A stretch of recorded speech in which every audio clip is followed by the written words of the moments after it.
सबसे कल जो देखने को मिला हम लोग कि पार्लियामेंट में पेश हुआ है महिला विधेयक। परसों ही कैबिनेट से मंजूरी हुई और कल वह पेश हुआ है। यह बहुत ही स्वागत योग्य कदम है। केंद्र सरकार का इस निर्णय का हम लोग स्वागत करते हैं, लेकिन वही हुआ जो चुनाव के समय होता है।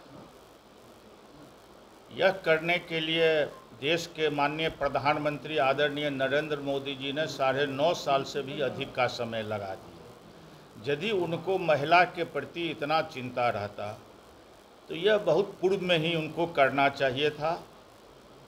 यदि वो 14 से 19 के बीच में नहीं किए तो 19 के बाद वो कर देते कि आने वाले लोकसभा के चुनाव में 2024 में लागू होता और देश की महिलाओं की भागीदारी संसद में पहुंचता।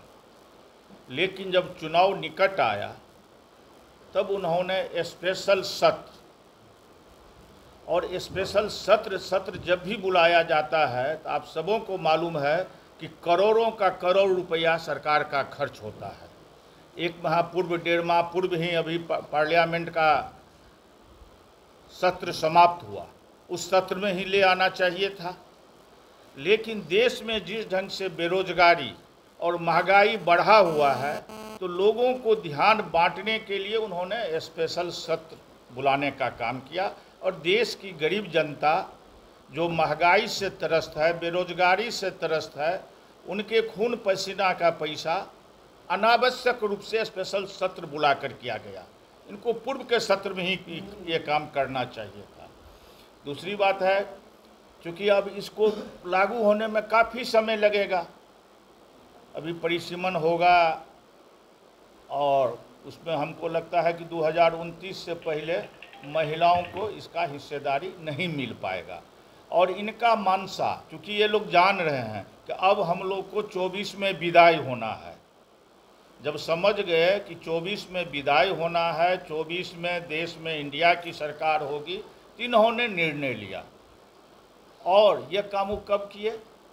हम लोग पहले से, हमारी पार्टी या सब लोग, बिहार के सारे लोग जानते हैं और हम लोग कहते भी रहे कि बिहार जो काम करता है देश उसी का नकल करता है, अन्य राज्य भी उसी का नकल करता है और केंद्र सरकार भी बिहार का ही नकल करने का काम किया। 2005 के नवंबर में जब बिहार के लोकप्रिय नेता, हम लोग के आदरणीय नेता नीतीश कुमार जी बिहार का मुख्यमंत्री बने, तो 2006 में सबसे पहला काम उन्होंने किया कि पंचायती राज व्यवस्था में महिलाओं को 50% आरक्षण देने का काम किया। और सिर्फ महिलाओं को ही नहीं, उसमें अत्यंत पिछड़ा वर्ग की महिलाओं के लिए भी अलग से आरक्षण का व्यवस्था किया गया, SC ST महिलाओं के लिए भी अलग से आरक्षण देने का व्यवस्था किया गया। और फिर 2007 में नगर निकाय के चुनाव में भी उन्होंने आरक्षण देने का काम किया महिलाओं को 50%। और उसी का नकल कई राज्य ने भी किया और आज जाकर उसी का नकल, बिहार का ही नकल केंद्र सरकार करने का काम किया है। देर से ही सही, लेकिन मैं प्रधानमंत्री जी को इस तरह का कदम उठाने के लिए उनको धन्यवाद देते हैं, बधाई देते हैं और उनसे वही आग्रह करते हैं कि आप यह काम यदि पहले किए रहते तो 24 में महिलाओं की भागीदारी संसद विधानसभा में बढ़ता। लेकिन आपने ठीक चुनाव के समय में किया है और आप, देश की जनता इस आपकी बात को समझ चुका है, भारतीय जनता पार्टी के भाषा को समझ चुका है। और खुद अभी जो वर्तमान में देश के गृह मंत्री हैं आदरणीय अमित शाह जी, वो खुद बोलते हैं कि चुनाव के समय में हम लोग जो बोलते हैं वो जुमलेबाजी होता है। तो हम लोग को डर है कि कहीं ये जुमलेबाजी तो नहीं है, चूँकि यह कैबिनेट हो गया है, लोकसभा और राज्यसभा में भी पास होना है, हमारे पार्टी ने भी समर्थन दिया है इसमें। और 24 में तो फिर इंडिया की सरकार होना है। जब इंडिया की सरकार होगा तो निश्चित रूप से बहुत जल्दी ही 29 आते आते यह आरक्षण लागू हो जाएगा। उसमें 1-2 कमी भी किया गया है। SC ST के लिए तो प्रावधान किया गया है, लेकिन जो पिछड़ी वर्ग की महिला है, अत्यंत पिछड़ी वर्ग की जो महिला है, उसके लिए कोई प्रावधान नहीं किया गया है। उसके प्रति केंद्र सरकार का क्या नियति है, वो अपनी मंशा को उनको साफ करना चाहिए कि अत्यंत पिछड़ा वर्ग की जो महिलाएं हैं या पिछड़ी वर्ग की जो महिलाएं हैं उनके प्रति उनका क्या मंशा है, इसको भी उनको स्पष्ट करना चाहिए। दूसरी बात, बीच में कुछ दिन पूर्व हमारे देश के गृह मंत्री जी आए थे मिथिलांचल में, झंझारपुर में, और यहाँ का एक कहावत रहा, रीति रिवाज रहा है मिथिलांचल का कि अतिथि देवो भव। लोग उनके सादर सत्कार में लगे हुए थे कि झंझारपुर आए हैं। बहुत उम्मीद था, झंझारपुर ही नहीं, मधुबनी जिला नहीं, संपूर्ण मिथिलांचल को ये उम्मीद था कि गृह मंत्री जी झंझारपुर आ रहे हैं तो बहुत कुछ घोषणा करेंगे। और ये सुनने के लिए भी दूर दराज से लोग लाए भी गए, लोग आए भी, लेकिन सब लोग निराश होकर चले गए। अमित शाह जी झंझारपुर की बात छोड़ दीजिए, मधुबनी की बात छोड़ दीजिए, पूरे मिथिलांचल के बारे में एक शब्द बोलने का उन्होंने काम नहीं किया। और जिस स्टेडियम में उनका कार्यक्रम था, उस स्टेडियम का नाम है ललित कर्पूरी स्टेडियम। उस स्टेडियम का निर्माण भी बिहार सरकार के द्वारा, माननीय मुख्यमंत्री जी के द्वारा झंझारपुर में कराया गया था।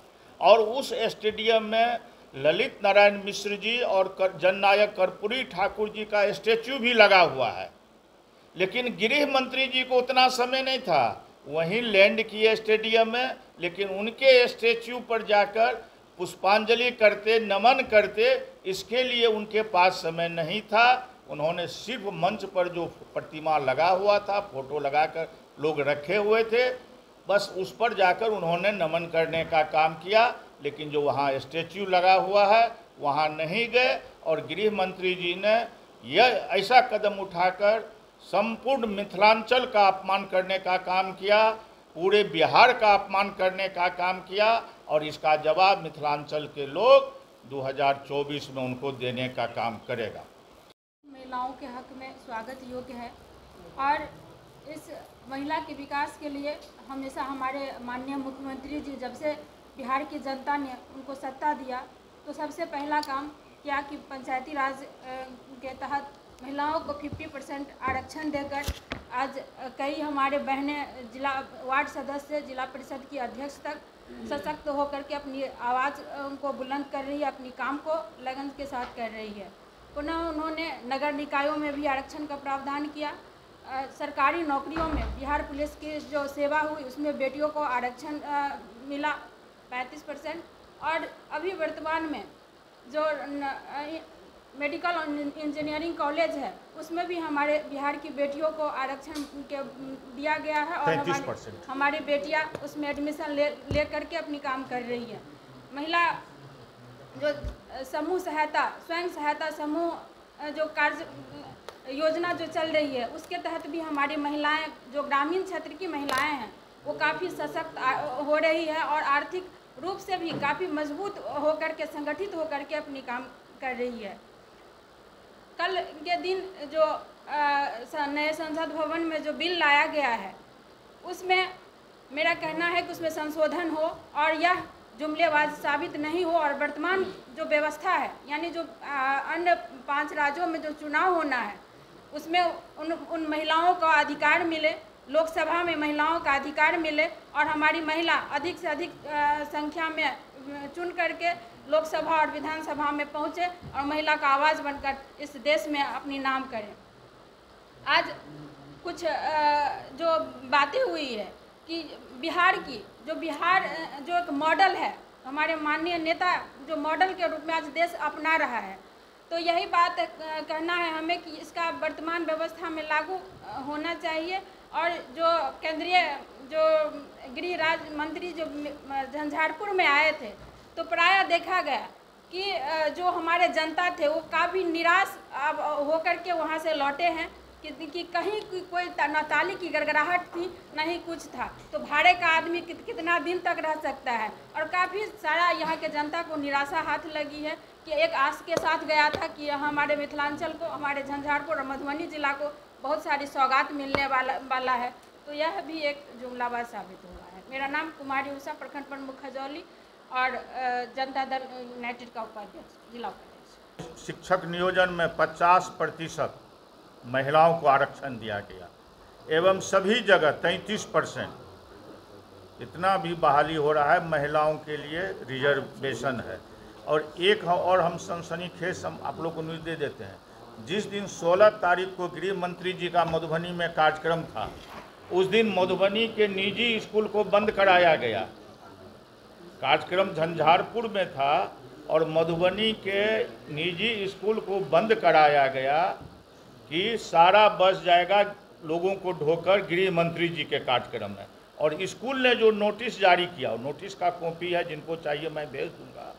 स्कूल ने जो नोटिस छात्रों को नोटिस जारी किया, उसमें वो चर्चा किए हुए हैं क्योंकि गृह मंत्री जी का कार्यक्रम है जिला में, इसलिए स्कूल को बंद किया जाता है। हम जिला प्रशासन से मांग करते हैं ऐसे स्कूलों की जांच करें और उस पर कार्रवाई करें, सख्त कार्रवाई करें। माननीय मुख्यमंत्री जी जब 2005 के नवंबर में बिहार के सत्ता संभाले तो 2 महीना के अंदर ही उन्होंने महिला आरक्षण बिल पंचायती राज में लाकर महिलाओं को 50% आरक्षण दिया। और बहुत बात हमारे माननीय पूर्व MLC साहब विनोद बाबू बताए हैं, महिला नेता भी बताए हैं। 1-2 बात और हम आपको कहना चाहते हैं कि उसके बाद माननीय मुख्यमंत्री जी ने 13 में पहला राज्य था पूरा देश के अंदर जहां पुलिस विभाग में महिलाओं को 35% आरक्षण मिला। और 16 में सब तमाम विभाग में, बिहार प्रशासनिक सेवा हो, पुलिस सेवा हो, विभिन्न विभाग में, विश्वविद्यालय शिक्षक हो, तमाम विभाग में 35% नौकरियों में आरक्षण दी गई। और 2006 से ही स्वयं सहायता समूह का गठन किया गया। हम आप लोगों को बताना चाहते हैं 10 लाख से ज़्यादा स्वयं सहायता ग्रुप पूरे बिहार के अंदर है और 1 करोड़ 30 लाख महिला इस स्वयं सहायता ग्रुप में शामिल है। इतना बड़ा काम माननीय मुख्यमंत्री जी, पूरे देश और दुनिया में पहला राज्य है बिहार जहां महिला सशक्तिकरण पर इतना ज़्यादा काम हुआ है। दूसरी बात, महिला विधेयक बिल को हम लोग स्वागत करते हैं, लेकिन यह जुमलेबाजी है। इसलिए जुमलेबाजी है कि उन्होंने 9 साल तक सत्ता पूरे देश में काबिज रहे और आज चुनाव का समय है और महिला विधेयक बिल को उनको ध्यान आया। हम मांग करते हैं केंद्र सरकार से, आप महिला विधेयक बिल सच में महिला के हितैषी हैं। अभी 5 राज्य में विधानसभा का चुनाव होने वाला है, उसमें आप लागू कीजिए।